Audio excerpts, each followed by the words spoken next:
Lectio, un espacio de lectura, reflexión y enseñanza.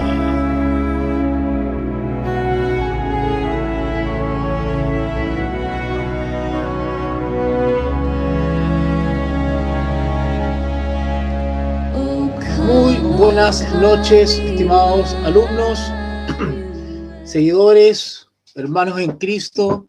Qué gusto de nuevamente poder conectarme a pesar de algunos problemillas técnicos que he tenido con mi cámara. Pero bueno, al parecer hoy día está de buen humor la cámara y me permitió usarla. Así que pues saludos a Michael también, que está aquí ya en primera fila. Tenemos a Michael en primera fila. Me dice acá, buenas tardes, profesor, en primera fila para aprender palabra de Dios. Excelente, excelente, en primera fila. Así tienen que estar siempre los alumnos, en la primera fila. Nada de sentarse atrasito, allá. No. En primera fila para evitar distracciones periféricas y estar siempre con los sentidos encima del profesor. Así que maravilloso, maravilloso. ¿Ok? Bien, pues voy a iniciar con una publicidad, una pequeña publicidad, para de ahí dar inicio a nuestra tercera parte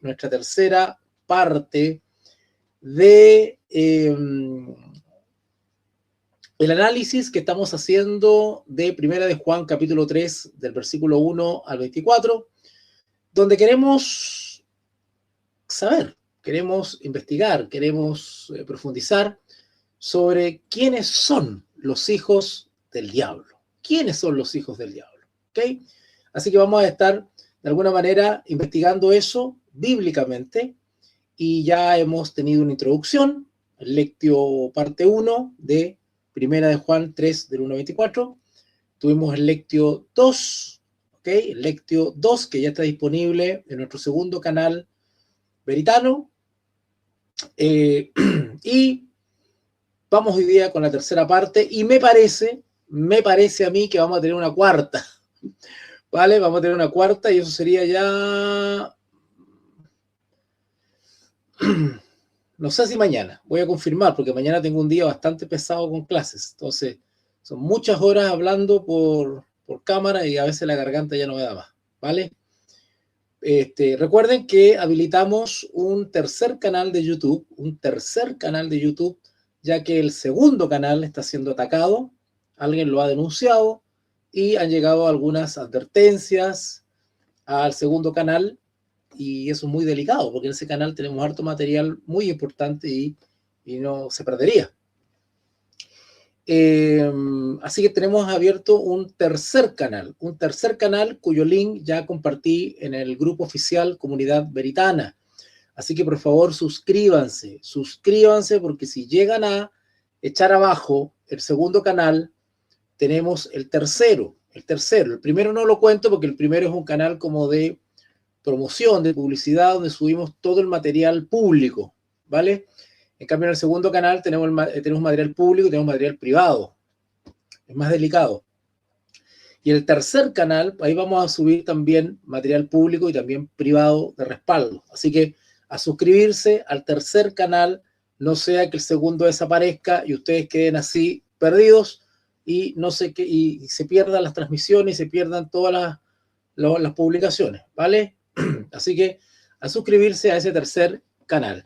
Bueno, les recuerdo desde ya que tenemos este curso, este maravilloso y hermoso curso que se impartirá en este mes de junio. En este mes de junio viene este curso acotado, intensivo, donde estaremos profundizando con clases muy, muy bíblicas. Es una característica de Veritas Day, de que todos nuestros programas de estudio son eminentemente bíblicos, porque damos realce y damos énfasis a los principios de interpretación, a la hermenéutica. Veritas Day está, por lo menos en Chile, y hasta donde lleguen nuestras transmisiones, queremos reivindicar los principios sanos de interpretación que yacen en la sana doctrina. La Escritura nos entrega principios de interpretación para poder entenderla correctamente. Esos principios son los que los profesores de Veritas Day estamos aplicando, ¿ok? Así que este curso de escatología bíblica intensivo, agotado, están todos invitados para que se inscriban, ¿ok? Se inscriban. Vamos a estar tratando sobre el nuevo orden mundial.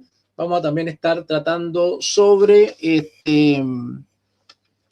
vamos a estar tratando también sobre el anticristo, ¿ok? Así que todos invitados a inscribirse a este nuevo curso de escatología bíblica. Y desde ya les aviso que se vienen más cursos, ¿ah? Se vienen más cursos. Acuérdense que Veritas Day somos especialistas en escatología bíblica. Así que vamos a dar bastante énfasis a eso y vamos a ir ofreciendo a la comunidad veritana más estudios bíblicos sobre escatología. Vamos a ir hablando más y más en algunos cursos breves de 1 o 2 meses de más temáticas sobre la escatología bíblica. Estamos preparando un curso breve de 1 o 2 meses, estamos viendo eso, donde vamos a analizar en detalle el mensaje de Jesús a las 7 iglesias del Apocalipsis, Y también las trompetas, ¿verdad? Y la adoración celestial, el rollo y el cordero, capítulo 4 y capítulo 5 de Apocalipsis. Todo eso lo vamos a estar incluyendo en algunos cursos, ¿ya? Bien, pues, entonces, acá también tengo para ofrecerles mi libro, Gog y Magog. En este libro trato bíblicamente estas menciones que hace no solamente el Nuevo Testamento, sino también el Antiguo Testamento. ¿Quién es o quiénes son o qué significa o de qué se trata Gog y Magog? ¿Ok? Este es un análisis bíblico y teológico definitivo. ¿Ok? Van a aprender ustedes cuál es la correcta aplicación, cómo entender correctamente, tanto en el Antiguo como en el Nuevo Testamento, esto de Gog y Magog. Es una información bastante interesante que nos aporta detalles sobre esto de Gog y Magog. Así que para que puedan ustedes tener una visión bíblica, histórica, muy hermenéutica sobre Gog y Magog. ¿Okay? Y por supuesto que también tengo mis libros Protesto y Teología Vera, que son libros reflexivos, son libros argumentativos, son libros donde comento, analizo, hago mis observaciones personales como pensador del fenómeno religioso. Es un libro bastante crítico, bastante directo, bastante ácido, es un libro sin filtros, es un libro que uso un vocabulario bastante directo para analizar la condición espiritual, la condición religiosa, ¿vale? De la iglesia. Hay declaraciones bastante polémicas, hay declaraciones bastante incómodas, así que son libros no aptos para orejas delicadas, para orejas de cristal, ¿ah? Para mentalidades sectarias o analfabetismo teológico. Así que si usted realmente tiene una disposición a la autocrítica, a realmente reconocer cierta realidad, ciertas condiciones, bueno, Protesto y Teología Vera son los libros que debe de leer, porque son libros que sacuden, ¿eh? Son libros que hacen pensar, son libros que te inducen a una autocrítica, a una introspección y al reconocimiento de una realidad. Así que quien se acerca a mis libros Protesto y Teología Vera debe tener una disposición realmente a buscar, a reconocer y a tener una amplitud de criterio a la hora de leerlos, ¿vale? ¿Ok? Bien, pues vamos a cerrar acá entonces la publicidad y vamos a ir rápidamente, vamos a dar paso a nuestro análisis de hoy. Tenemos hasta las 19:30, ojalá que podamos ajustarnos el tiempo porque tengo clases hoy día, así que no me puedo extender mucho, ¿ya? Si ustedes me acompañan a orar, sería maravilloso, ¿ok? Oremos. Bendito Dios y Padre, gracias en esta noche que me permites nuevamente conectarme, estar con mis amigos, con mis hermanos, con mis alumnos. Gracias porque puedo dirigirme a ellos, Señor, en paz, en tranquilidad, Ayúdame, Señor, a poder explicar, comentar, analizar de la manera más sencilla tu palabra. Padre, queremos saber qué es lo que expresa tu Espíritu Santo a través de tu siervo, Juan. Ayúdanos a poder comprender el mensaje que tú tienes para hoy, para tu iglesia. Padre, acompáñanos, necesitamos que la presencia del Espíritu Santo, que Él nos acompañe, que ilumine y que nos puedas ayudar con nuestras facultades naturales, a iluminarlas, a santificarlas, a guiarlas hacia la verdad. Todo esto te lo expresamos con gratitud y te lo pedimos en el nombre de Jesús. Amén y amén. Muy bien, pues vamos a iniciar entonces. Veo que se están conectando. Llegó Teresa. Muy bien, bienvenida Teresa. Bienvenida, Dios te bendiga. Muy buenas tardes, profesor Walter. Bendiciones. Igualmente para ti, mi querida Teresa. Ahí llegó Nicot también, antiguo alumno, gran alumno Nicot. Ahí apareció, amén, amén, dice Nicot. También llegó Génesis. Génesis, un abracito, no sé en qué ciudad estarás, pero te deseo lo mejor, que Dios te bendiga mucho y siempre acá a tu disposición. Así que gracias, Génesis, por estar presente en estas transmisiones. Chicos, su presencia en estas transmisiones es un apoyo, ¿vale? Su sola presencia es un apoyo para este servidor y el ministerio de enseñanza que Dios me ha dado. Así que les agradezco mucho su presencia. Bueno, llegó Canela, parece también, ¿ah? Llegó Canela, llegó la profe, hermoso fondo, sí. Estamos en un proceso de producción para vernos un poquito más ordenados, ¿verdad? Y no esté saliendo el fondo a veces tan desordenado que sale. ¿Ah? Hola, profe, mi profe hermoso. Ay, gracias por, no sé si me dijo hermoso a mí o hermoso al fondo. No, hermoso al fondo, hermoso al fondo. Somos hermosos en Jesús, somos hermosos en Jesús. Nos hace sentir en una biblioteca antigua medieval. Sí, soy bastante admirador de la época medieval, pero no tanto desde el punto de vista digamos, de la época en sí, digamos, del tema feudal, sino más bien del sistema educativo escolástico. Soy muy admirador del sistema educativo escolástico, ¿vale? Y también es muy inspirador porque justamente es la época de la fundación de las universidades. ¿Sabías tú, Canela, eso? Antofagasta, me dice Génesis. Maravilloso. Uy, tuve la oportunidad de vivir un año en Antofagasta. Sí, viví por el sector norte. Pues ya, por el sector norte viví en Antofagasta. Sí, muy bonito. Saludos para todos los hermanos, también dice Canela. Dios te diga, Canela. Saludos a tu familia, a tu hijo. Bien. Bueno, te decía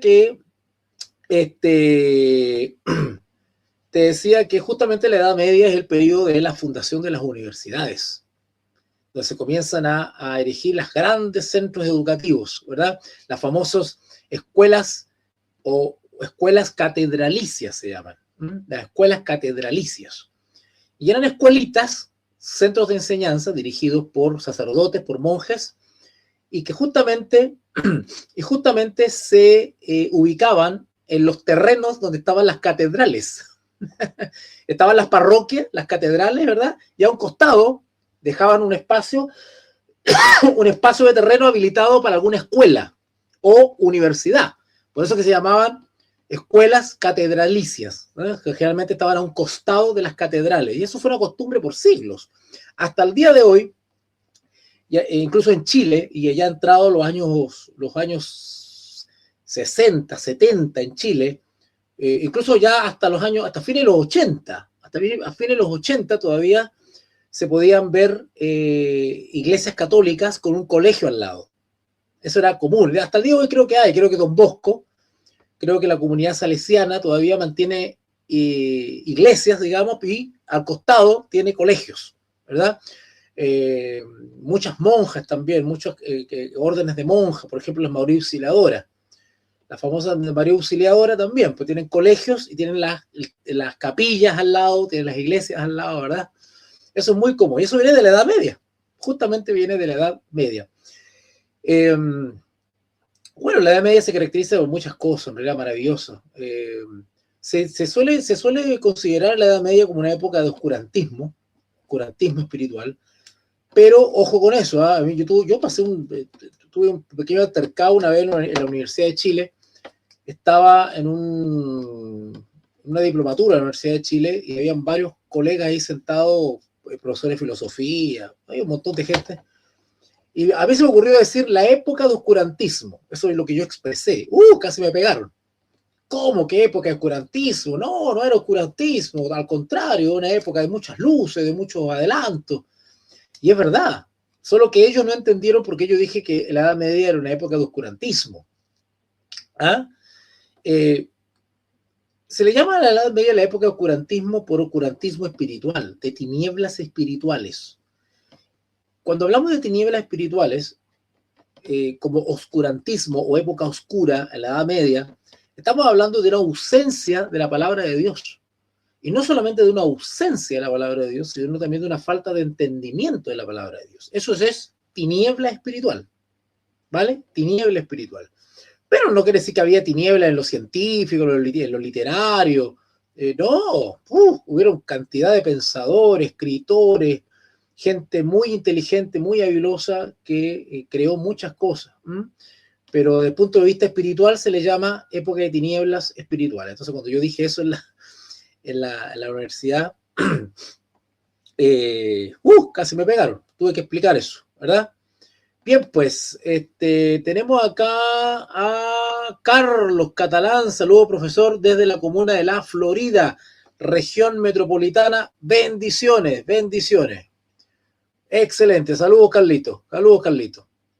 Bien, pues, vamos a iniciar entonces. Ya oramos, así que vamos rápidamente a la palabra de Dios. Aquí pueden ver ustedes el texto. No sé si la apunto con el dedo. Ahí el texto, Primera de Juan 3, del 1 al 24. Vamos para allá rápidamente. Primera de Juan, capítulo 3, versículo 1 al 24. Vamos con la tercera parte de este lectio, donde estamos profundizando y averiguando sobre qué es un hijo del diablo. ¿Qué es un hijo del diablo? Doy por sentado que quienes están aquí presentes ya analizaron y escucharon y pusieron mucha atención a los lectios anteriores, porque los lectios anteriores nos van preparando justamente para el final, para la conclusión final.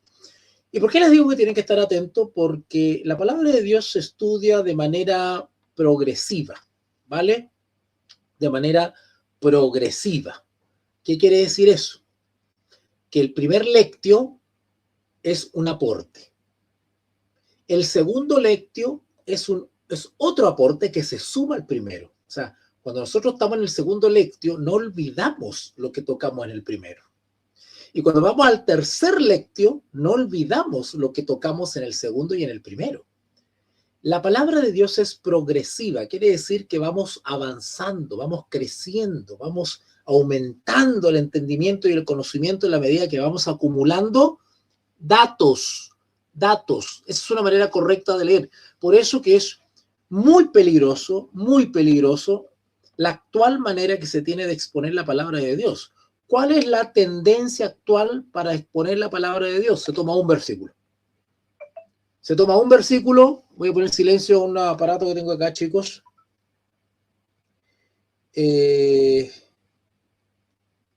Ok.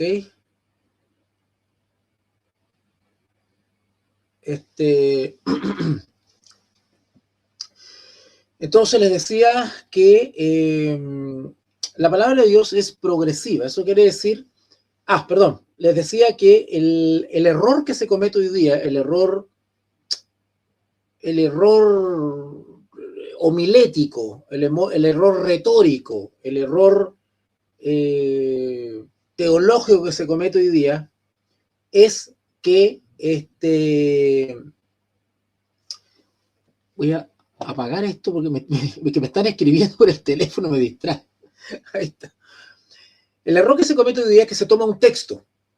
Generalmente cuando usted va a una congregación y la persona pasa adelante a dar un sermón, a predicar, generalmente, ¿verdad? O le dan la palabra, bueno, este asunto es como supersticioso, ¿eh? Así como a la suerte de la olla, así como mala suerte, ¿verdad? Le toca a usted la bendición y pasa adelante el hermano a inventar algo que decir, ¿verdad?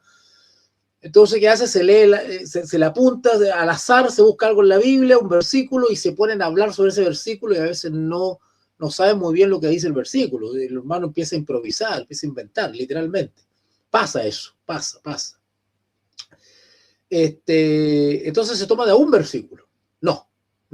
La manera correcta de exponer la palabra de Dios es de una manera amplia. Si bien vamos a tocar un tema, por ejemplo, 1 Juan capítulo 3, del versículo 1 al 24, bueno, pero seguimos un hilo conductor. Vamos tomando en cuenta desde el versículo 1 hasta el 24. Y tenemos, cuando analizamos los 24 versículos, tenemos una idea general, total, abarcante del tema que el apóstol está planteando.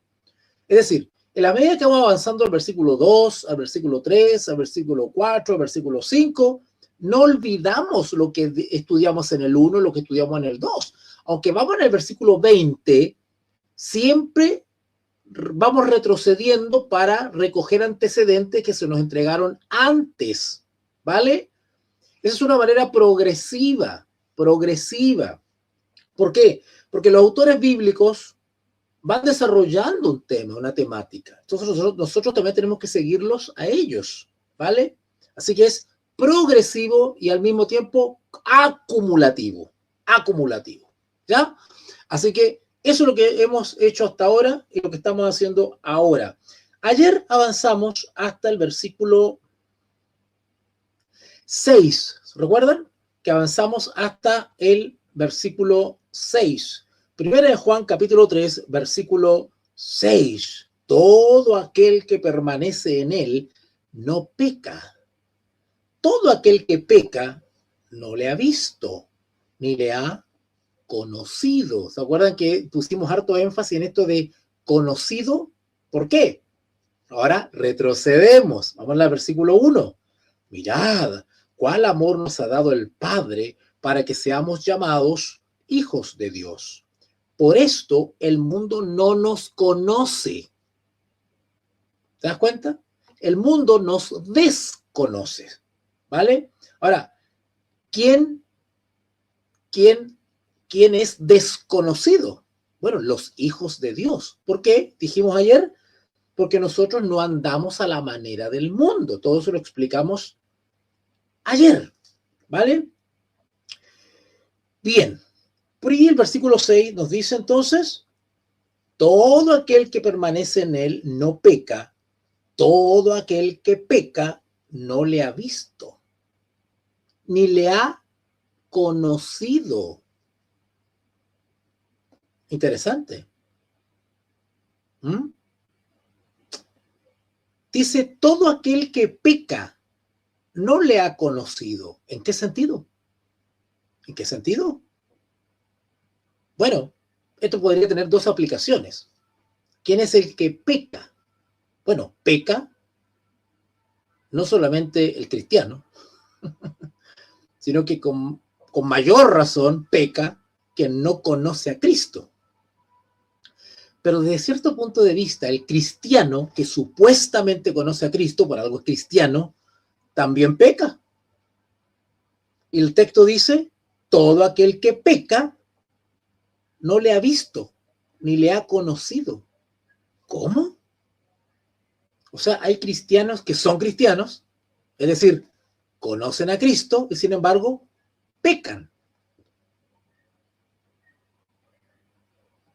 Porque lo normal, espiritualmente hablando, pongan atención por favor, espiritualmente hablando, lo normal, lo común, lo obvio, lo evidente, lo natural, lo espontáneo, es que todo aquel, es decir, creyente, cristiano, que permanece en Cristo, no peca. Esa es la regla general, eso es lo que tiene que suceder, lo que debería suceder. Todo aquel que permanece en Cristo no peca. Entonces, ¿por qué tenemos cristianos que pecan? Es que el pecado, la transgresión, la desobediencia en el cristianismo se ha naturalizado tanto que parece parte de la vida del cristiano. Ah, no podemos dejar de pecar, pues somos pecadores, somos débiles, ¿verdad? ¿Ha escuchado usted ese argumento? Como que es normal, es natural que el cristiano peque. No es natural, no es normal. Bíblicamente no es normal, es anormal. Lo que pasa es que los malos profesores de teología y los pastores que se la dan de teólogo, ¿verdad? No siéndolo, porque no todo pastor es teólogo, ¿verdad? No enseñan bien esto. Como no lo enseñan, la iglesia es ignorante respecto a su experiencia cristiana. Entonces normalizan, aparte que el mal ejemplo que da la dirigencia, muchos dirigentes, hay dirigentes que son hombres de Dios, no tengo ninguna duda sobre eso, pero la gran mayoría no. La gran mayoría da que hablar, ¿verdad? Esa es la verdad. Esa es la verdad. Ellos y la familia. Ese es el problema, que cuando las ovejitas ven mal testimonio en los dirigentes, bueno, la verdad es que no tienen muy buen ejemplo, no tienen muy buena referencia a seguir. Ahora usted me dirá, bueno, tenemos que seguir a Cristo. Sí, es verdad. Pero también nosotros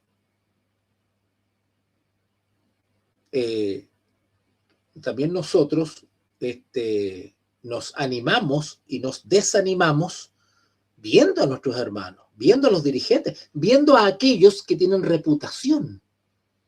Y si vemos en ellos que son corruptos, que son hipócritas, que son mentirosos, la norma espiritual de la congregación es baja. La norma de la piedad es baja. Entonces, ¿qué me vienen a exigir a mí?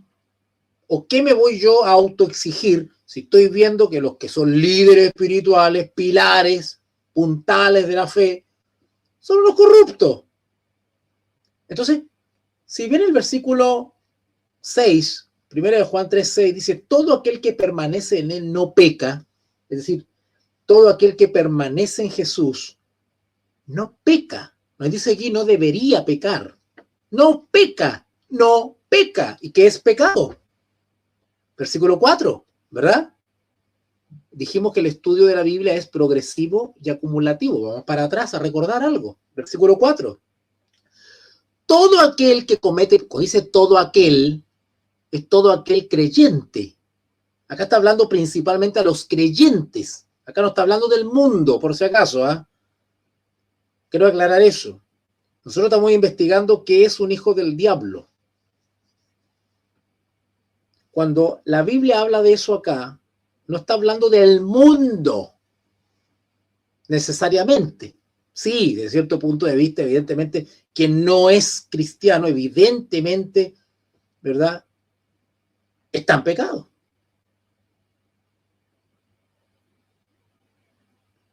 Está en pecado desde nuestro punto de vista. Desde su punto de vista, no. Está bien en el mundo, porque desconoce la ley de Dios. Pero nosotros que sabemos, conocemos la ley de Dios, claro, ellos están en pecado, ¿verdad? Ellos no tienen conciencia de pecado, porque no conocen la ley. Nosotros sí conocemos la ley, por lo tanto, tenemos conciencia de qué es pecado y qué no es pecado, ¿vale? Así que, en 1 Juan 3, principalmente se está describiendo a los integrantes de la iglesia. Y en la iglesia hay hijos de Dios y hay hijos del diablo. Y yo quiero aclarar eso. En la iglesia hay hijos del diablo. Hay que decirlo. Y el texto nos está explicando quiénes son unos y otros. ¿Cuál es la diferencia? Vuelvo entonces al versículo 4, 1 de Juan 3:4. Todo aquel que comete pecado infringe también la ley, porque el pecado es infracción de la ley. Ahora, ¿qué dice el 6? Todo aquel que permanece en él, es decir, que permanece en Cristo, no peca. Es decir, nosotros, los que permanecen en Cristo, no cometen infracción de la ley. No pecamos, no transgredimos la ley.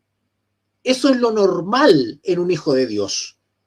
¿Por qué? Porque permanecemos en Cristo, caminamos con Él, somos obedientes. El que peca o transgrede la ley es desobediente. Nosotros no, permanecemos en Cristo y por lo tanto no tenemos por qué pecar, porque permanecemos en Él. Permanecer significa permanecer en su ley, en sus principios, en su verdad. Caminamos como Él quiere que caminemos, por lo tanto, no deberíamos pecar. Si Él nos dice no adulterarás, yo no tengo por qué adulterar. ¿Te dan cuenta? Si adultero es porque no he permanecido en Él. Me he alejado de Él. A ver, quiero explicar esas expresiones. El permanecer en Cristo significa escoger, decidir someterme a Él. Eso es permanecer. Hay algunos que creen que permanecer es simplemente, estar alabando y estar ahí, estudiando la palabra y leer una matutina y estar mandando unos posteos cristianos y permanecer. Orar, cantar, alabar, la cosa religiosa, la cosa de formas, liturgias, externalidades. No. Permanecer en Cristo es lo mismo que estar en Cristo. Es lo mismo, son expresiones similares. Permanecer en Él es lo mismo que estar en Cristo o ser de Cristo. ¿Vale? ¿Qué significa eso? Que estoy subyugado a Él. Soy esclava de Cristo. Y el esclavo y la esclava no tienen voluntad propia. El esclavo y la esclava hacen la voluntad del amo. Voy a ocupar una expresión bien chilena, no se arranca con los tarros, es decir, no hace lo que se le ocurre. La figura del siervo esclavo está tomado justamente de la figura de la esclavitud literal. El esclavo en Roma no tenía voluntad propia, no podía hacer nada si el amo no se lo autorizaba. No podía decir nada, no podía hacer ningún trámite, ninguna diligencia si el amo no lo aprobaba. Y todo lo que hiciese el esclavo, todo lo que hacía el esclavo, todo lo que decía el esclavo, tenía que apuntar a beneficiar al amo. O sea, no podías hacer o decir nada que perjudicase a tu amo. Así era la esclavitud, el esclavo, en el tiempo de Roma. Entonces, cuando el esclavo realizaba alguna diligencia, algún trámite, o realizaba algún oficio, algún trabajo, algún mandado, era porque estaba autorizado por el amo. El esclavo no hacía nada de su propia ocurrencia, su propia voluntad. Todo tenía que remitirlo al amo. Entonces, cuando dice acá el texto 6, 1 Juan 3:6, todo aquel que permanece, el que permanece es el que permanece esclavo, sometido, subyugado a Cristo. Todo aquel que permanece, por lo tanto, si yo vivo haciendo la voluntad del amo, no peco.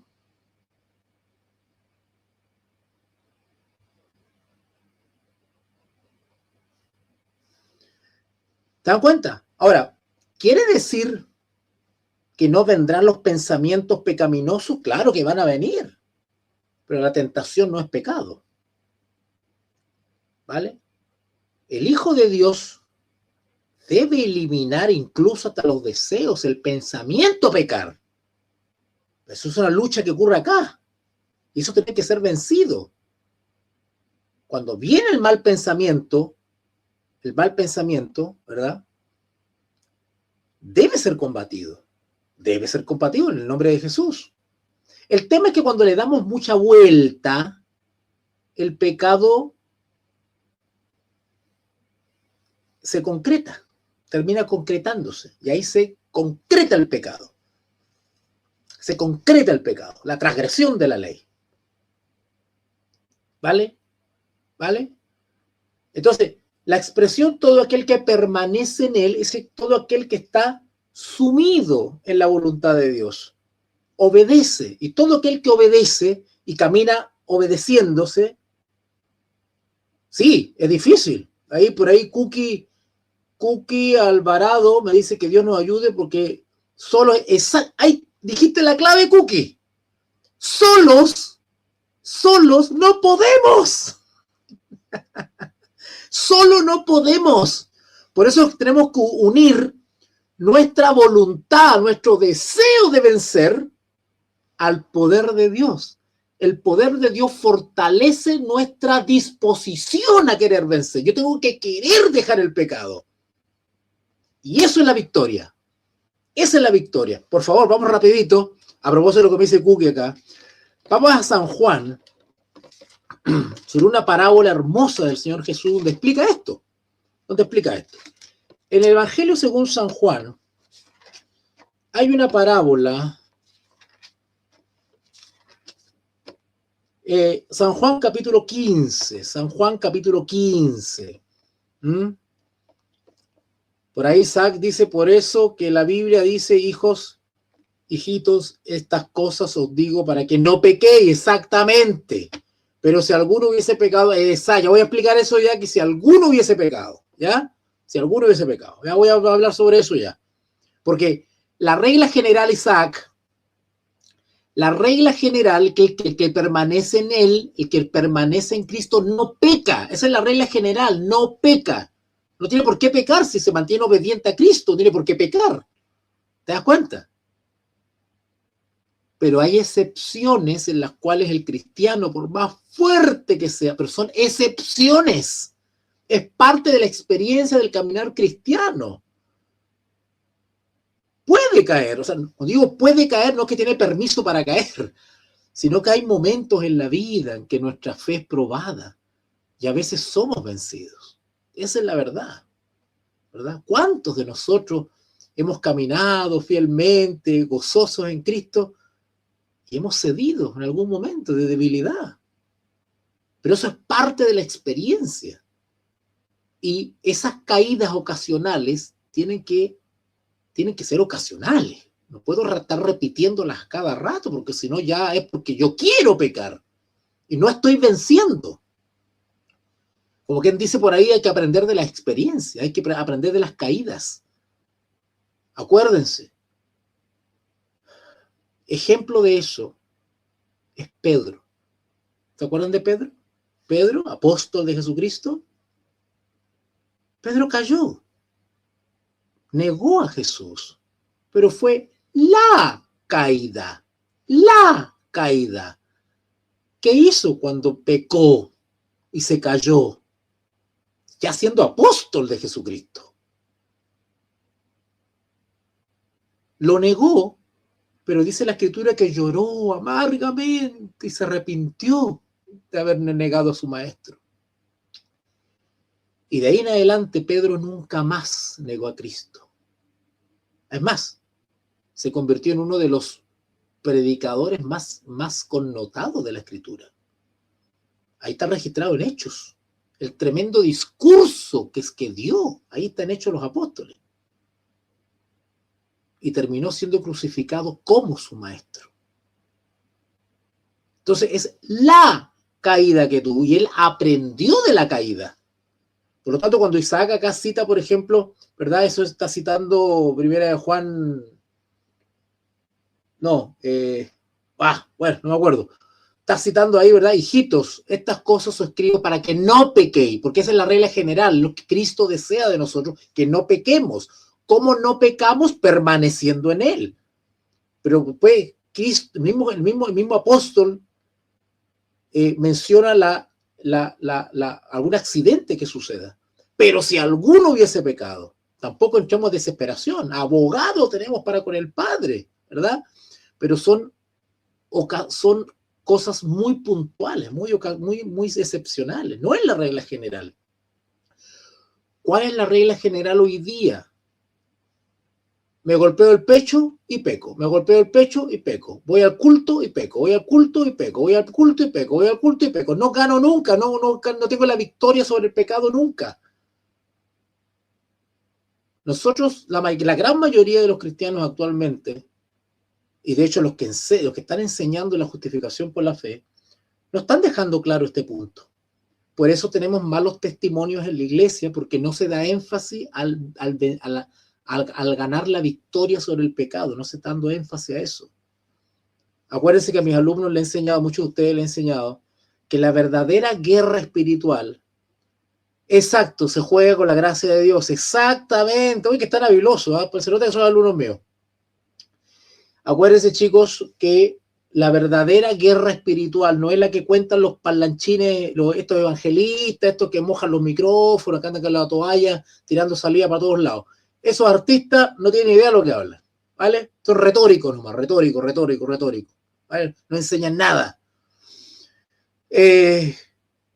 La verdadera guerra espiritual no es la que enseñan los parlanchines. No. ¡Fuego! ¡Que caiga fuego! ¡Guerra espiritual! ¡Fuera! ¿Cómo te llamas? Y andan echando demonios y andan viendo cosas raras por todos lados. No, eso no es guerra espiritual. Es falso. La verdadera guerra espiritual es contra nosotros mismos. La verdadera guerra espiritual es contra nuestra naturaleza caída. Esa es la verdadera guerra espiritual. Esa es la primera. Antes de estar echando fuera demonios, primero echemos lo que tenemos adentro. ¿Ok? Bien. Vamos entonces a San Juan capítulo 15. San Juan capítulo 15. A propósito de lo que decía Cookie. A propósito de lo que decía Cookie, que tiene el nombre como de una galleta usted. ¿Ah? Bien. Entonces, en San Juan capítulo 15, está la parábola de Jesús y la vid verdadera. La vid verdadera. Ahí hazme acordar, Marcelo, a hablar sobre eso de abusar de la gracia. Que se me van que hay tanta cosa de comentar, pues imagínense ustedes, después ya me olvido por otros papelar. Eso de abusar de la gracia, ¿ya? Bien. En San Juan capítulo 15 tenemos la parábola del Señor Jesús sobre la vid verdadera. A propósito de lo que dice Cookie ahí, de que solos es difícil, dice Cookie. Claro, porque la guerra espiritual no se gana solos. Porque solo no podemos. Nosotros solos, por nuestra propia voluntad, por nuestra propia fuerza, no podemos vencer el pecado. Necesitamos del poder de lo alto, unido al deseo de querer vencer. La voluntad humana, unido al poder de Dios, nos da la victoria. La victoria. Ah, Gladys. ¿Ya? Me conecté desde mi otro... Ah, Gladys, ya. Bienvenida, Gladys. Vale. ¿Cómo se pone ahí nombre de galleta? Pues ya, entonces viene y tenemos acá esta parábola. A propósito de lo que decía Gladys sobre eso de que solo no podemos. Dice así, versículo 1, San Juan 15:1. Yo soy la vid verdadera y mi padre es el labrador. Todo pámpano, los pámpanos somos nosotros, ¿ok? Vamos ya aclarando el tiro esto. Todo pámpano que en mí no lleva fruto, lo quitará. Interesante, ¿eh? Interesante porque San Juan, capítulo 3, nos está hablando de creyentes que pecan. Y no está hablando del pecado así ocasional, un accidente, una debilidad, un descuido, no. Está hablando de cristianos que dicen ser cristianos, pero están habituados a pecar. O sea, tienen vida de pecado. Y sin embargo, se golpean el pecho los domingos en la congregación. De eso está hablando. De esos que profesan el nombre de Cristo, pero no viven venciendo. Son cristianos falsos, son cristianos fracasados espiritualmente. Derrotados. Y el versículo 2 dice acá, San Juan 15:2, todo pámpano que en mí no lleva fruto, lo quitará. Yo no sé, y por favor escuchen esto con altura de mira, si usted no está de acuerdo conmigo, no hay ningún problema, no se estrese. Pero como profesor, con 25 años de docencia, quemándome las pestañas con la Sagrada Escritura, que de algo sirva, pues. Toda la Escritura enseña, que me ponga a leer el chat y me distraigo, ya, voy a poner atención, pero me voy a leer el chat en un buen rato, ya, de ahí lo voy a revisar. La Escritura enseña que no basta con profesar ser cristianos. Hay que serlo de verdad. Y cuando llegue el día del juicio, aunque profeses el nombre de Cristo, si no generaste los frutos que son propios de la relación genuina con Cristo, no te vas al cielo. No te vas al cielo. La Biblia enseña eso. Llámame como quiera. Como me acusaron el otro día, me dijeron neopentecostal, me dijeron calvinista, me dijeron de todo el otro día una persona. Ya, me da lo mismo. Yo me quedo con lo que la Biblia enseña. Yo no estoy aquí para estar defendiendo posiciones denominacionales. A mí no me interesan las denominaciones. Yo no pertenezco a ninguna denominación. Yo pertenezco a esta denominación. A esta pertenezco yo. Yo pertenezco a la sana doctrina. Esta es la sana doctrina. Lo que diga acá, yo lo sigo. ¿Ya? La Biblia enseña que no basta con profesar ser cristiano, con haber aceptado a Jesús, con caminar en la fe de Jesús, con pertenecer a una congregación, no basta. Si no vives generando los frutos de la comunión genuina con Cristo, no te vas al cielo. No te vas al cielo. No todo el que profesa el nombre de Cristo gozará de las mansiones celestiales. El mensaje que dice que solamente basta aceptar a Cristo y listo, estamos en el cielo, no es bíblico. No lo enseña la Escritura. Dime arminiano, dime calvinista, dime bautista, metodista, mormón. Acúsame de lo que quiera, pero eso no enseña la Biblia. Yo me quedo con lo que enseña la Biblia. La Biblia no enseña eso. La Biblia enseña que si no basta con profesar ser cristiano, haber aceptado a Cristo. Hay que caminar por la fe y llegar hasta el final por la fe. ¿Te puedes quedar en el camino? Te puedes quedar en el camino. Claro, claro que te puedes quedar en el camino. Claro que sí. Chicos, acuérdense que ayer estudiamos o citamos Mateo 7. El famoso Mateo 7. En tu nombre hicimos demonio, en tu nombre, en el nombre de Cristo. Hacían milagros. ¿Y qué le dijo Cristo? Cristo, nuestro Señor. Le dijo a otros que profesaban el nombre de Él. ¿Qué les dijo? No os conozco. Hacedores de maldad.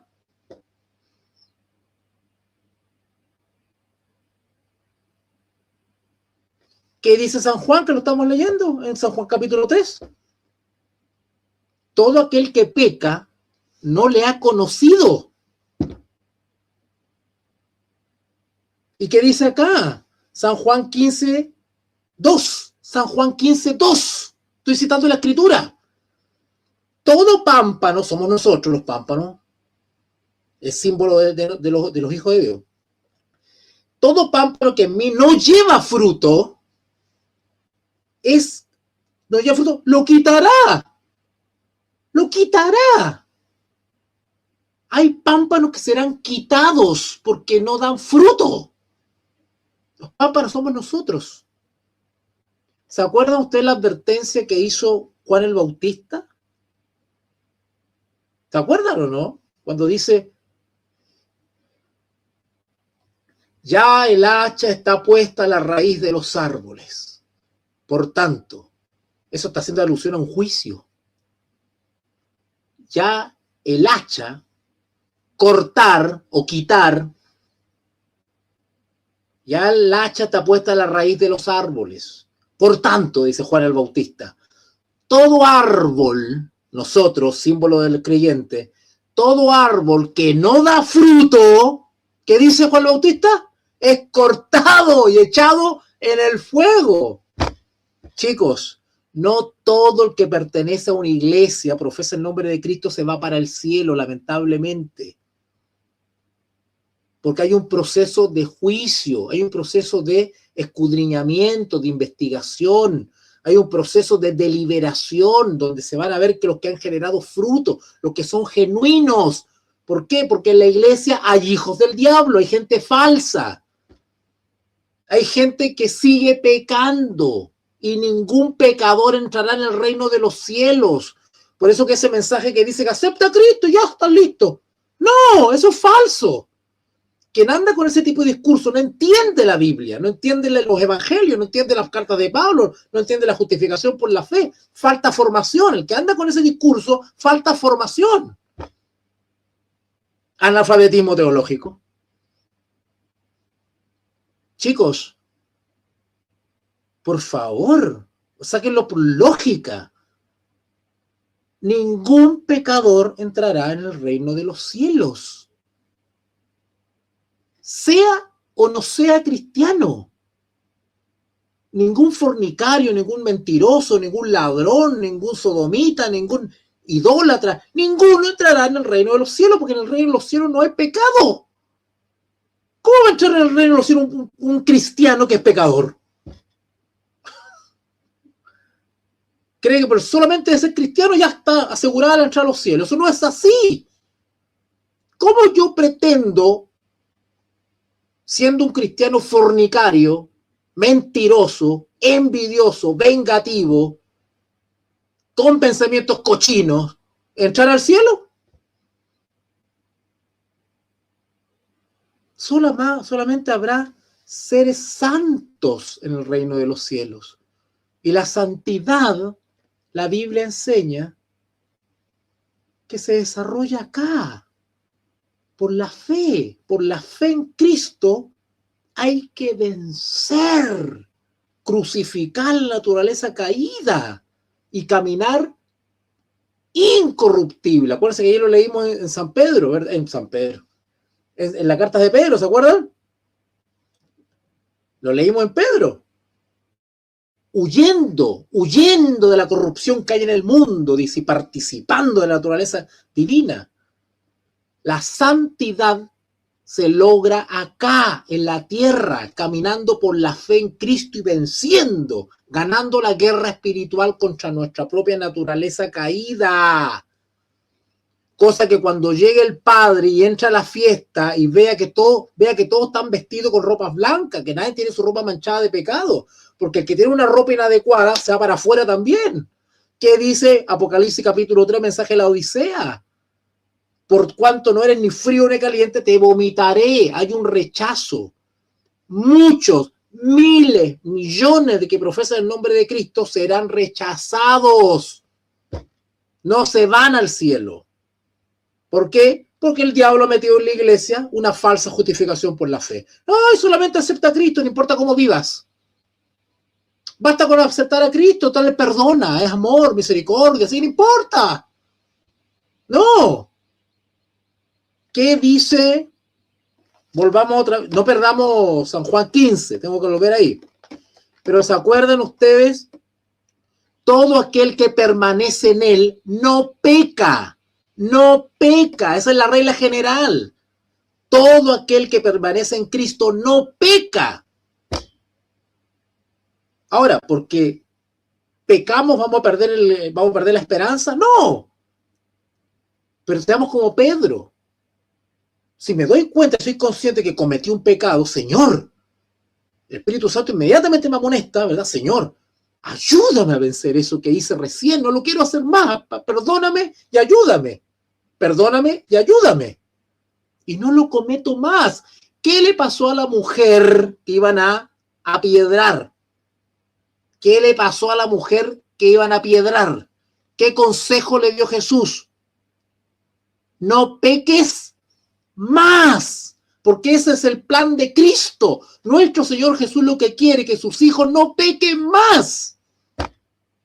No que estén pidiendo perdón y pecando, pidiendo perdón y pecando, pidiendo perdón y pecando. Esa es una experiencia fracasada. Es un cristiano falso.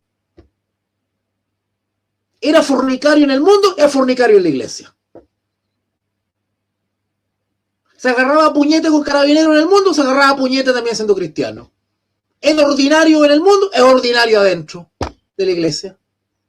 Era envidioso afuera, es envidioso adentro. ¿Dónde están los frutos? ¿Dónde está la victoria? Jesús le dijo a la mujer, no peques más. ¿Vale? El mensaje bíblico es, el que permanece realmente en Cristo no peca. Y eso también nos puede llevar a otra parábola. ¿Se acuerda usted la parábola de la semilla, de la semilla de la palabra? La semilla que da fruto y la que cae en buena tierra. Todo aquel que permanece en él no peca. ¿Por qué? Porque la palabra ha hecho sus buenos frutos, cayó en buena tierra. ¿Vale? Termino con San Juan capítulo 15, San Juan capítulo 15, y de ahí leo los comentarios porque si no me distraigo, ¿ya? San Juan capítulo 15, yo soy la vid verdadera, mi padre es el labrador, San Juan 15:1, San Juan 15:2, todo pámpano que en mí no lleva fruto, lo quitará. Y todo aquel que lleva fruto, ¿se dan cuenta de los contrastes? El que no lleva fruto lo quitará. El que lleva fruto lo limpiará. Para que lleve más fruto. Mire qué lindo. ¿Qué significa eso? Que si el Señor me ha dado la victoria sobre la envidia, bueno, vamos por más. Señor, ayúdame a no ser vengativo. Señor, ayúdame a refinar mi carácter, mi temperamento. Ayúdame a ser más comprensivo, a ser más tolerante. Ayúdame, transforma mi ser semejante a ti. Vamos por más, vamos venciendo uno, vamos venciendo otra cosa, y vamos venciendo otra cosa, y el Espíritu Santo nos va ayudando. Ahora te falta esto. ¿Y cómo el Espíritu Santo nos habla? Bueno, nos habla la conciencia, nos vamos dando cuenta, ¿verdad? Ay, estuvo mal lo que hice. No lo hago más. Señor, ayúdame a no reaccionar más de esta manera, porque no es propia de un hijo tuyo, ¿verdad? Y vamos venciendo y vamos perfeccionando nuestro carácter a semejanza de Cristo. Acá dice, todo aquel que lleva fruto lo limpiará. Es decir, nos limpiará de la envidia, nos limpiará de todo pecado y nos hará llevar más frutos. Versículo 3, San Juan 15:3. Ya vosotros estáis limpios por la palabra que os he hablado. ¿Vale? Es decir, los discípulos, acá le está hablando a los discípulos, ¿verdad? Ya estáis limpios por la palabra que os he hablado. Los discípulos aceptaban por la fe las palabras de Cristo, ¿verdad? Eran justificados por la fe. Ahora, noten lo que dice acá a propósito de lo que dice Gladys. Versículo 4, San Juan 15:4. Permaneced en mí. ¿Qué decía en San Juan, en primera de Juan 3? ¿Qué decía? El que permanece en él no peca. ¿Qué dice acá? San Juan 15:4. Permaneced en mí y yo en vosotros. Como el pámpano no puede llevar fruto por sí mismo, lo que decía Gladys, nosotros solos no podemos generar frutos.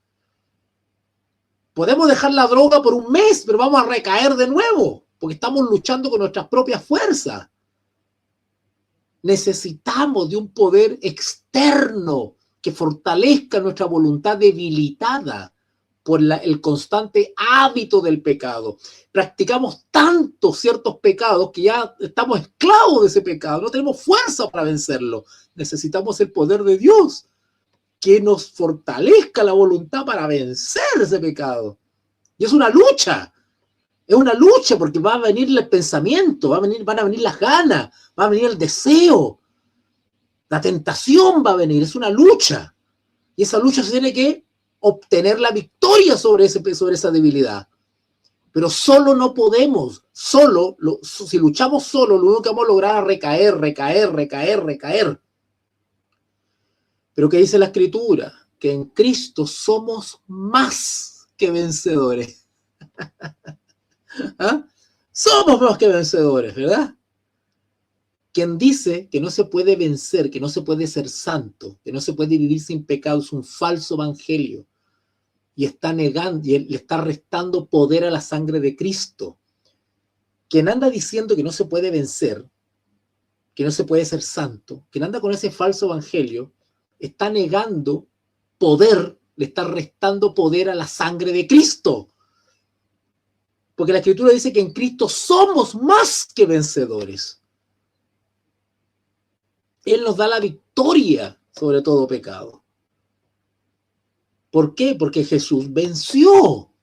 Está de parte de nosotros el que venció.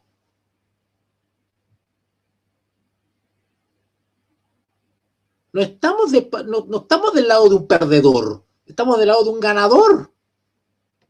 Versículo 4, Juan 15:4, permaneced en mí y yo en vosotros.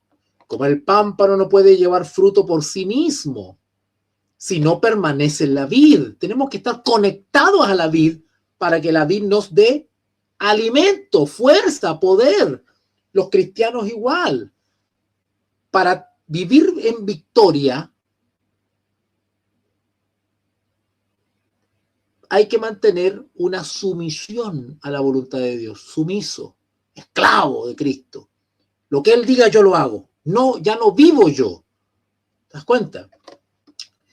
Versículo 4, permaneced en mí y yo en vosotros, como el pámpano no puede llevar fruto por sí mismo, si no permanece en la vid. Así también vosotros, los pámpanos, si no permanecéis en mí. ¿Se dan cuenta? ¿Qué dice Juan, primera de Juan, capítulo 3? Todo aquel que permanece en mí no peca. Todo aquel que permanece en él no peca. ¿Qué dice el 4 acá? San Juan 15:4. Permaneced en mí y yo en vosotros. Como el pámpano no puede llevar fruto por sí mismo si no permanece en la vid, así también vosotros si no permanecéis en mí. La clave para la victoria sobre las debilidades naturales es la sumisión, la rendición a Cristo, su palabra, lo que Él dice.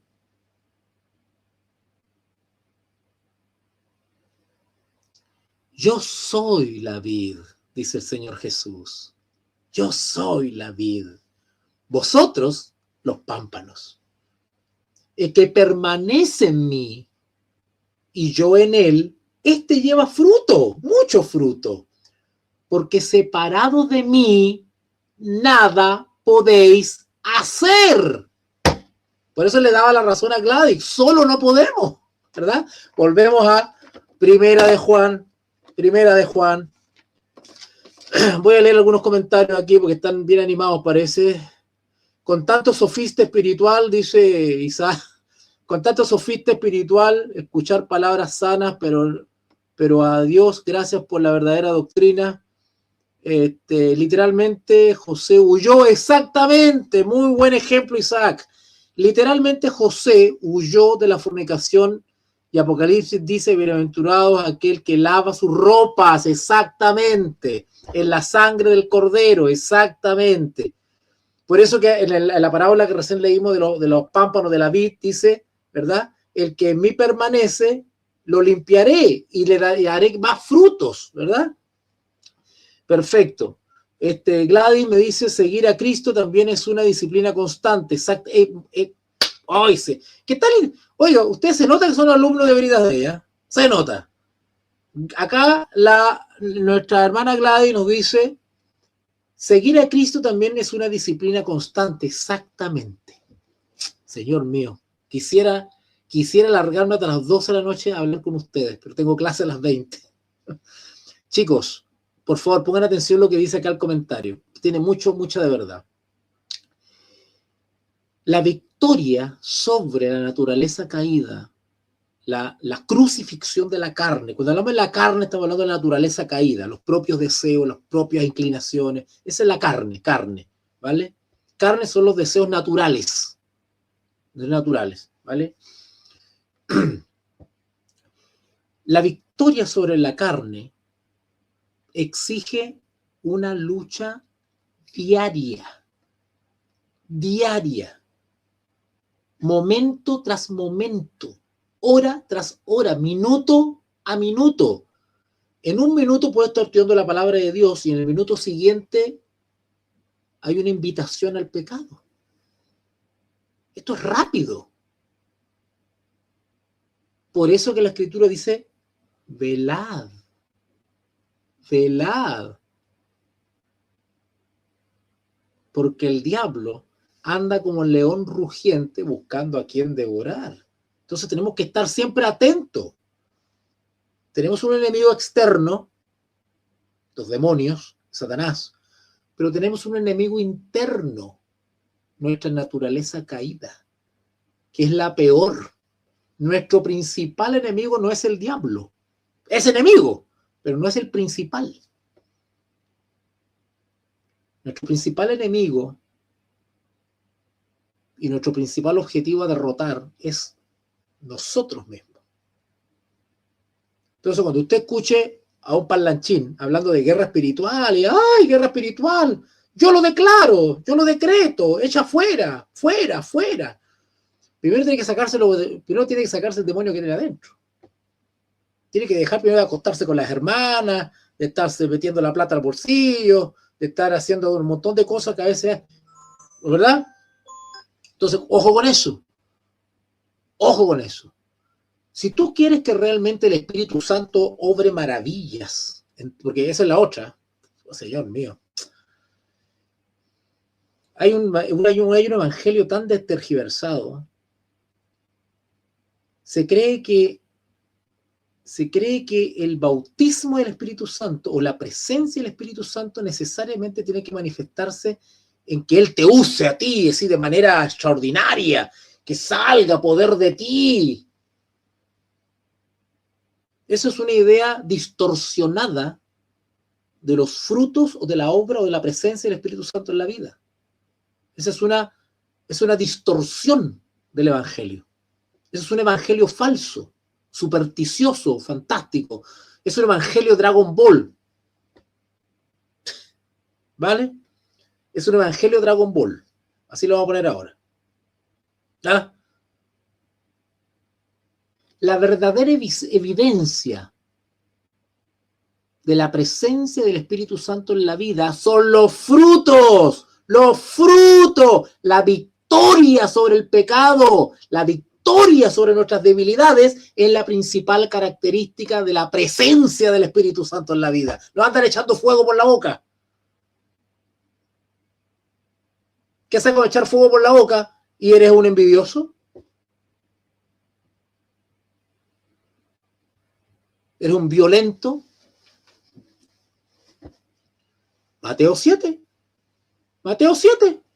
En tu nombre escupimos fuego. En tu nombre hicimos caer oro del cielo. En tu nombre llenamos estadios. En tu nombre bautizamos 2.000 personas. Pero no fue por el poder de Dios. ¿Qué le dijo Jesús? Apartaos de mí, no os conozco. Eran creyentes, hablaban en el nombre de Jesús, actuaba un poder sobrenatural en ellos, pero no eran de Dios. Y a usar el nombre de Jesús en tu nombre. Y Jesús les dijo, no os conozco. Usen el nombre mío, pero ellos no son míos.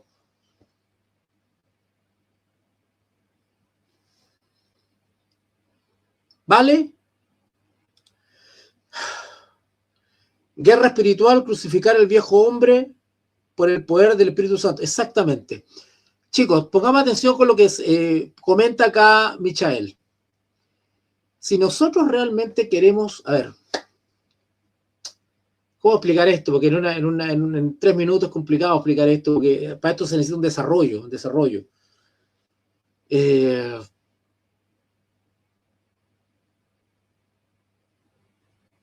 ¿Han escuchado ustedes esa expresión, la llenura del Espíritu Santo? ¿La han escuchado? Uno está lleno del Espíritu Santo.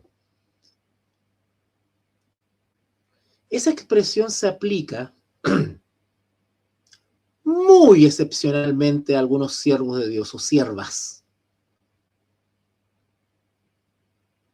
Porque para estar lleno del Espíritu Santo quiere decir que estás vacío del yo. Porque no mora yo, mora el Espíritu Santo. Ya no vivo yo. ¿Te dan cuenta? ¿Por qué Jesús podía sanar a un ciego?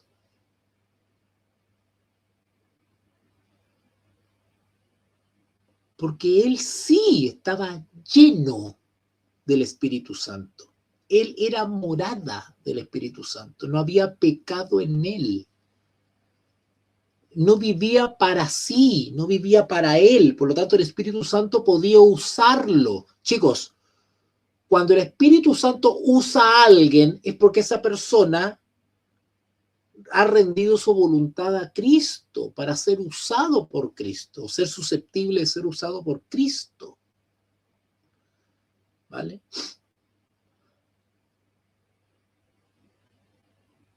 Ya, me voy yendo del tema. Avancemos un poco, chicos. Primera de Juan capítulo 3, versículo 6, Primera de Juan 3, 6. Todo aquel que permanece en él no peca. Todo aquel que peca no le ha visto ni le ha conocido. ¿Ya? Hijitos, nadie os engañe. Interesante, ¿eh? Hay algunos que están engañados. Creen que son de Cristo, pero no lo son. Creen que son de Cristo porque actúa un poder en ellos y pueden hacer milagros. Creen que son de Cristo, pero no son de Cristo.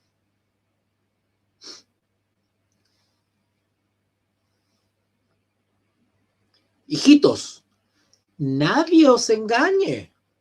Es decir, con un falso evangelio, con una falsa concepción de lo que es la verdad.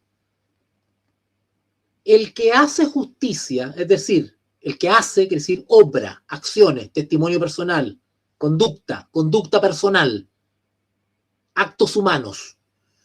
El que hace justicia quiere decir el que obra justamente, el que vive justamente, el que vive conforme a la norma, el que actúa de manera justa. El que hace justicia es justo. Como él es justo. ¿Se dan cuenta el ejemplo que tenemos que seguir? Como Jesús es justo.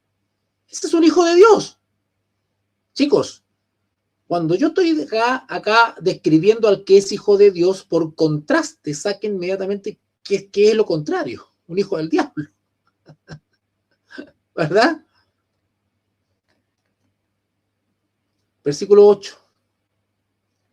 El que practica obra, acción, el que practica, ¿ah?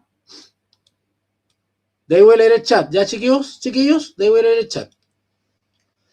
Versículo 8, 1 Juan 3:8. El que practica actos, testimonio personal, acciones, conducta, obra. Repito esto porque la iglesia, los anticristos o falsos maestros, tienen traumadas las congregaciones. Entonces, cuando la Biblia habla de obra, ¡ay, salvación por obra! No, la palabra obra significa acción, conducta, obra, obrar, actuar. ¿Vale? El que practica el pecado, ¿qué dice el texto? ¿Qué dice el texto? El que practica el pecado es del diablo. Chicos, acá no está diciendo el cristiano que cae ocasionalmente, excepcionalmente, porque se descuidó, porque un momento de debilidad. Chicos, es parte de la experiencia.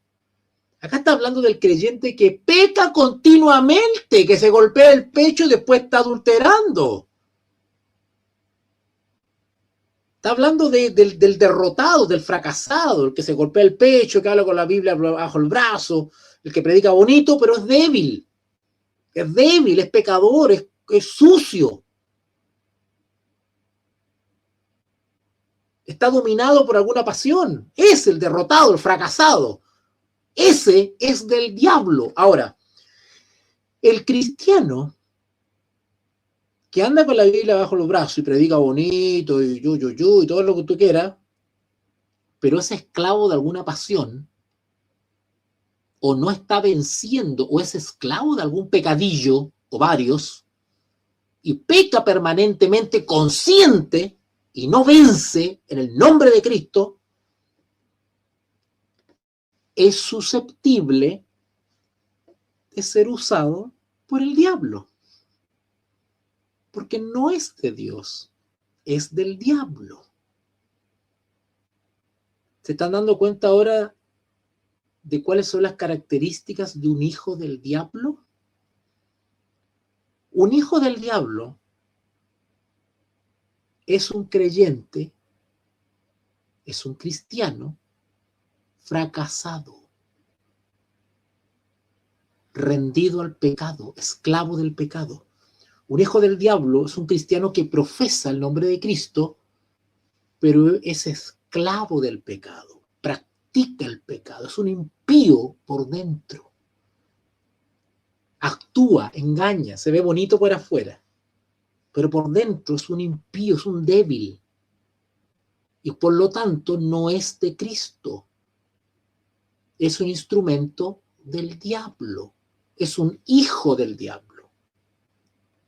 Porque no genera los frutos de su unión con Cristo, sino que genera frutos de su unión con el enemigo. Y no es que esté consciente de que es hijo del diablo, porque el hijo del diablo no sabe que es hijo del diablo. No sé si me entienden. El hijo del diablo cree que es hijo de Dios, porque en el nombre de Jesús y en el nombre de Jesús, Mateo 7, en tu nombre. ¿Qué dice Mateo 24? Vendrán muchos en mi nombre. El hijo del diablo cree, está en un engaño. El hijo del diablo está engañado. Es un laodicense. Cree que es rico, que no tiene ninguna necesidad. ¿Y qué le dice Jesús en el mensaje de la Odisea, Apocalipsis capítulo 3, 14 en adelante? Pero eres un desventurado, pobre, miserable, ciego, desnudo. El hijo del diablo es un cristiano engañado, que cree que es hijo de Dios porque va a la iglesia, porque lee la Biblia, porque predica, porque bautiza, porque hace medias vigilias, porque canta en el coro, porque es hijo del pastor, porque es obispo, porque es evangelista. Cree que eso lo santifica, que eso lo cubre de todo pecado.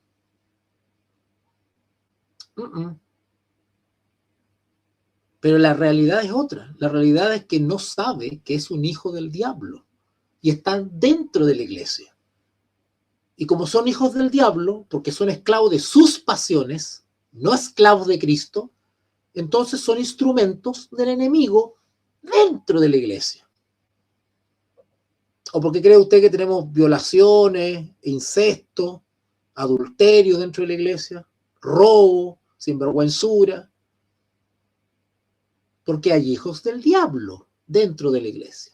Os digo dentro de la iglesia, me estoy refiriendo dentro de cualquier congregación, dentro del cuerpo de Cristo, cualquier iglesia, a eso me estoy refiriendo, iglesia, congregación, ¿ya? Primera Juan 3, 8, perdón. Primera Juan 3, 8. El que practica el pecado es del diablo, porque el diablo peca desde el principio, es decir, siguen su ejemplo. Ahora, para esto apareció el Hijo de Dios, para deshacer las obras del diablo. ¿De qué manera el Señor Jesús vino a este mundo a deshacer las obras del diablo? Muy sencillo. Rescatando rescatando a los que están bajo el dominio de Satanás. Cuando el Señor Jesús echaba fuera demonios, estaba deshaciendo las obras del diablo. Estaba disputando el terreno, el territorio a Satanás. Eso es lo que estaba haciendo el Señor Jesús. Cuando nosotros vencemos el pecado por el poder de Cristo, Cristo está deshaciendo las obras del diablo. El diablo lo que quiere es esclavizarnos en nuestras pasiones y deseos. ¿Y qué quiere Cristo? Deshacer las obras del diablo, romper las cadenas de esclavitud del pecado y libertarnos. Eso es lo que quiere Jesús. Cuando Cristo nos rompe las cadenas del pecado y nos libera y nos da la victoria, está deshaciendo las obras del diablo. Versículo 8, 1 Juan 3:8. El que practica el pecado es del diablo, porque el diablo peca desde el principio, desde la batalla en el cielo. Por eso apareció el Hijo de Dios, para eso vino Cristo a la tierra. ¿Ah? El famoso, porque de tal manera vino Dios al mundo. Para esto apareció el Hijo de Dios, para deshacer las obras del diablo. Versículo 9. Todo aquel que es nacido de Dios, ¿qué dice? ¿Qué dice?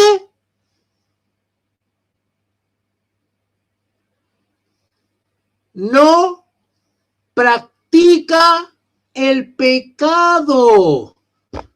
¿Qué dice el versículo 6? Todo aquel que permanece en él no peca. Versículo 9. Todo aquel que es nacido de Dios no practica el pecado. ¿Están captando la diferencia entre el Hijo de Dios, entre los hijos de Dios y los hijos del diablo? ¿Están captando?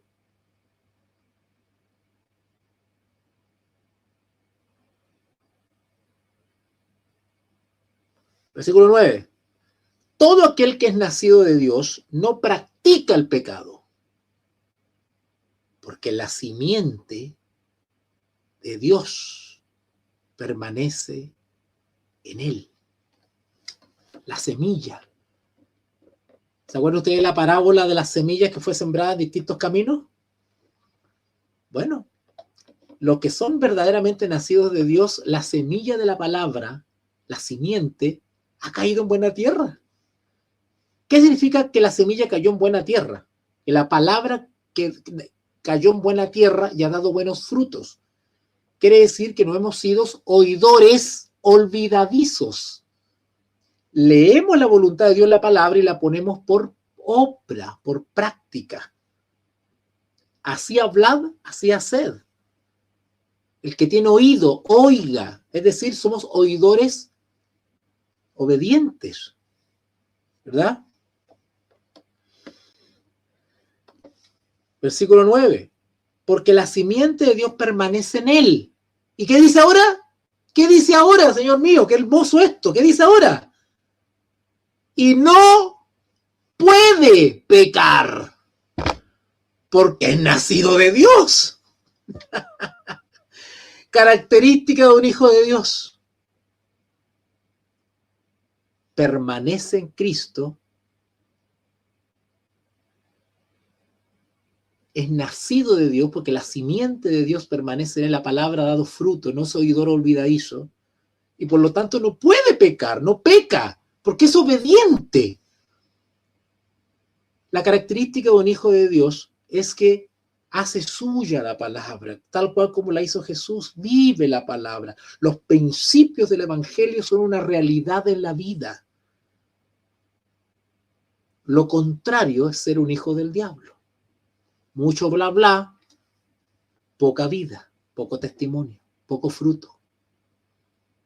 Y por sus frutos demuestran, los conoceréis, demuestran que no son hijos de Dios. Son hijos del diablo. Versículo 10, 1 Juan 3:10. En esto se manifiestan, es decir, en esto nos damos cuenta.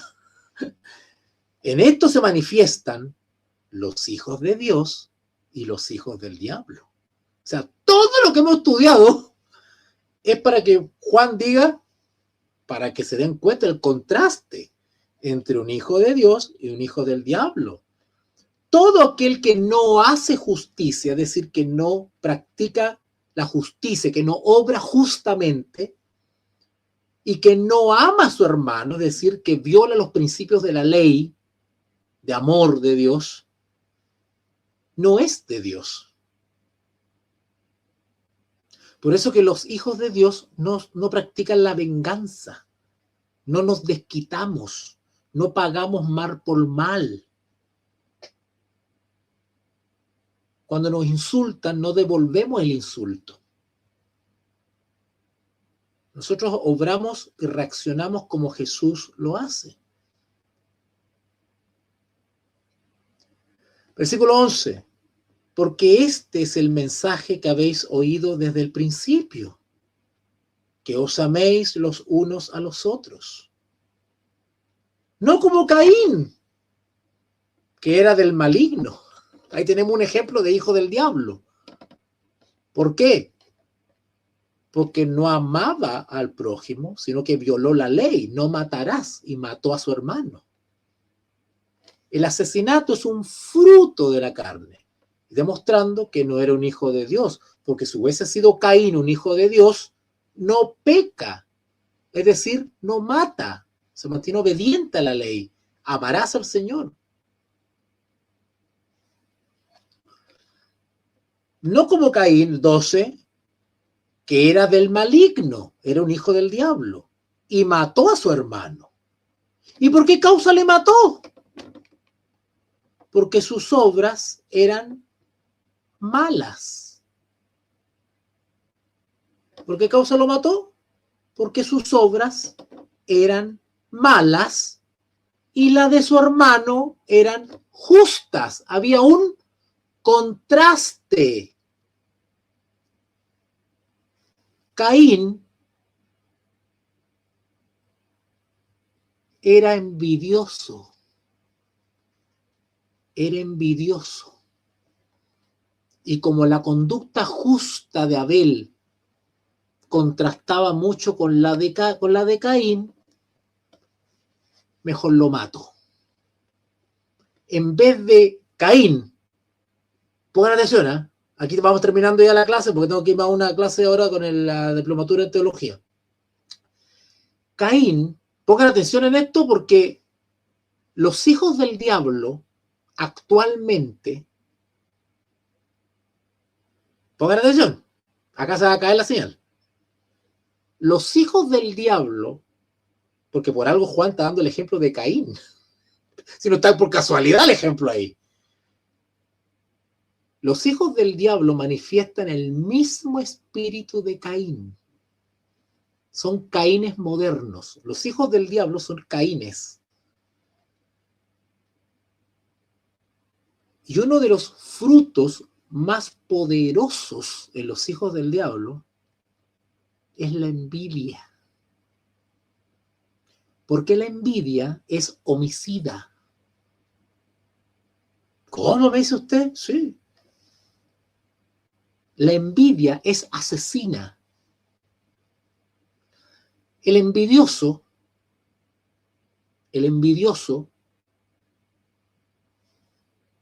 sufre el envidioso aborrece lo que no tiene. O sea, aborrece aquel que posee lo que él no tiene. Aborrece los bienes de otro porque él no los tiene. Aborrece los dones de otro porque él no los tiene. Aborrece las bendiciones de otro porque él no lo tiene. Aborrece todas las virtudes que pueda tener otro porque él no las tiene. Ahora, ¿el envidioso puede tener las virtudes que tiene otro, los bienes que tiene otro, los talentos que tiene otro, los dones que tiene otro? Claro que lo puede tener. Pero el envidioso no está dispuesto a ser obediente, a someterse a la voluntad de Dios, quiere hacer lo que él quiere a su manera, con sus medios. Abel es un símbolo de un hijo de Dios que pertenece al culto verdadero, a la sana doctrina. Y Caín es un representante del falso evangelio, de la carne, del dominio de la naturaleza caída. Entonces es más fácil eliminar a Abel que seguir su ejemplo. ¿Me están entendiendo?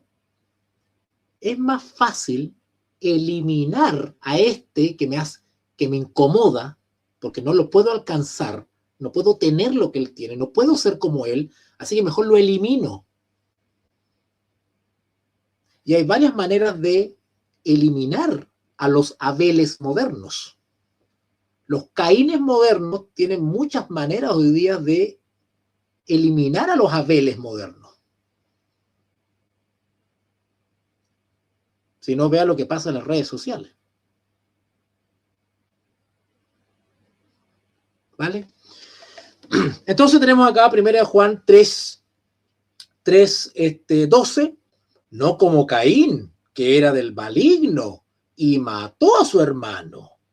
¿Y por qué causa le mató? Porque sus obras eran malas y las de su hermano eran justas. Hermanos míos, dice Juan, no os extrañéis si el mundo os aborrece. Claro, porque no andamos a la manera del mundo. ¿Qué espera el mundo que yo haga? ¡Ay, demándalo! Pon una denuncia. Demanda al pastor, demanda al hermano. Mira lo que dijo en internet de ti, te calumnió, demándalo. Ándale, llévalo a los tribunales. Respóndele. Haz un directo también y respóndele. ¿Ah? El mundo espera eso. Por eso es que el mundo no nos conoce. ¿Y estos tipos? ¿Se acuerdan? Cuando Pilatos comenzó a recibir en la oreja las calumnias y las acusaciones de los fariseos contra Jesús, Pilato escuchaba a los fariseos. Y después fue donde Jesús y les dijo Pilato a Jesús, oye, ¿no escuchas las cosas que hablan de ti? ¿Ah? No te vas a defender, no vas a decir nada. Mira las acusaciones que te están haciendo. ¿Ah? Hermanos míos, dice Juan, 1 Juan 3:13. Hermanos míos, no os extrañéis si el mundo os aborrece.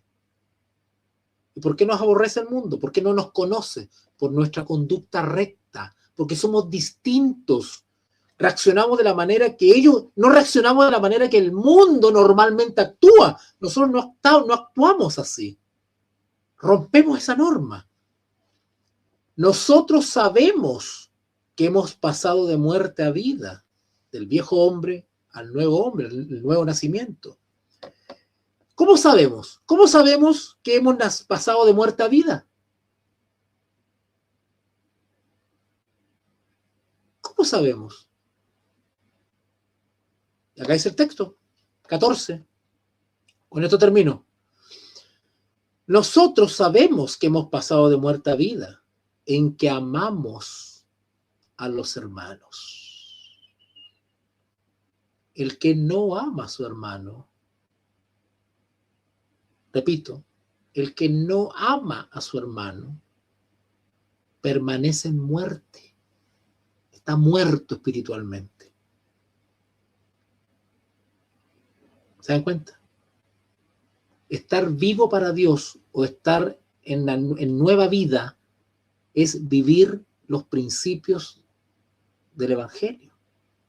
Por eso cuando nosotros seamos sometidos a pruebas, calumnias, difamaciones, ataques públicos, injusticia, perdonemos, hermanos, perdonemos.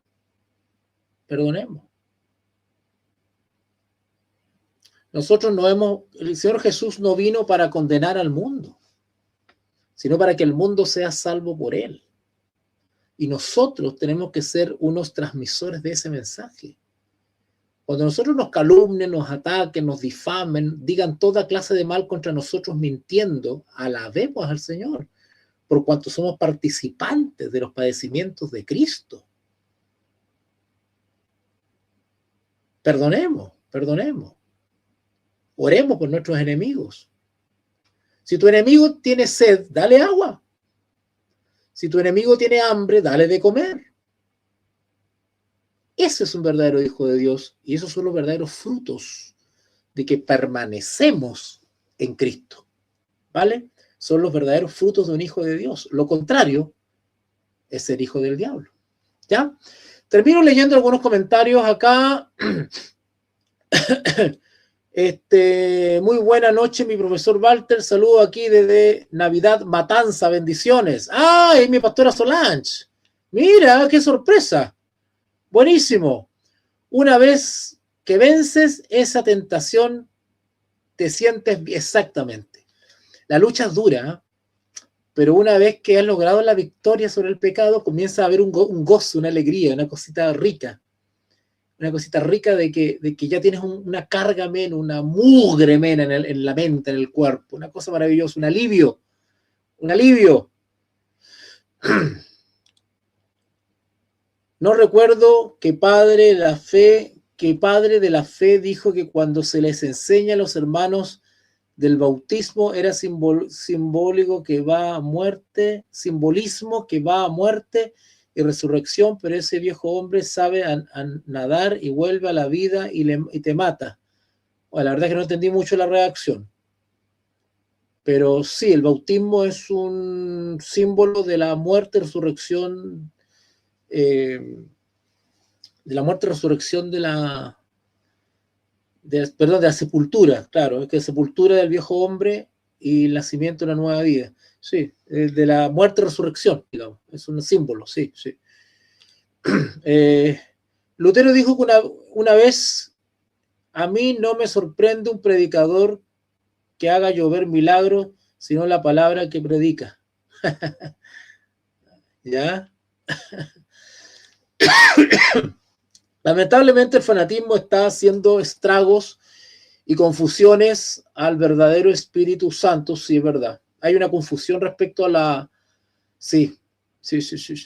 Y hay que decirlo, ¿eh? No se me sientan mal acá. Si yo no tengo odio contra ninguna denominación o grupo de cristianos, pero hay que ser objetivo cuando uno analiza.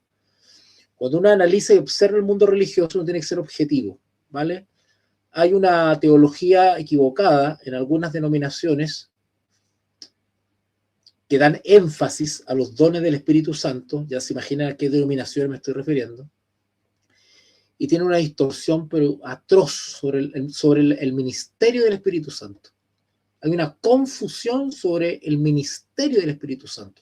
Consideran obra del Espíritu Santo fenómenos que no son del Espíritu Santo. Son fenómenos de espíritus de demonios. Los espíritus de demonios falsifican el testimonio bíblico del Espíritu Santo, lo falsifican. Y por no tener una formación bíblico-teológica, le atribuyen a ciertos fenómenos, se lo atribuyen al Espíritu Santo y no vienen del Espíritu Santo, ¿vale? Que son los famosos espíritus de ranas que están en Apocalipsis. En Apocalipsis, los espíritus de demonios son simbolizados por ranas, ¿vale? Estamos tan inmersos en el capitalismo que nos perdemos tan fácil y olvidamos nuestra verdadera esencia. ¿Ya? ¿Capitalismo? Bueno, el capitalismo tiene hartas virtudes, ¿eh? Aunque también hay un capitalismo exacerbado que le llaman ahora, ¿verdad? Pero si te refieres cuando alude al capitalismo, si te refieres al individualismo, que también es propio del capitalismo, en realidad el individualismo tiene un aspecto bueno también. O sea, claro que tú estás usando un concepto, estás usando un concepto político-económico, entonces tiene otra manera de evaluar, de explicarse eso, ¿ya? Bueno.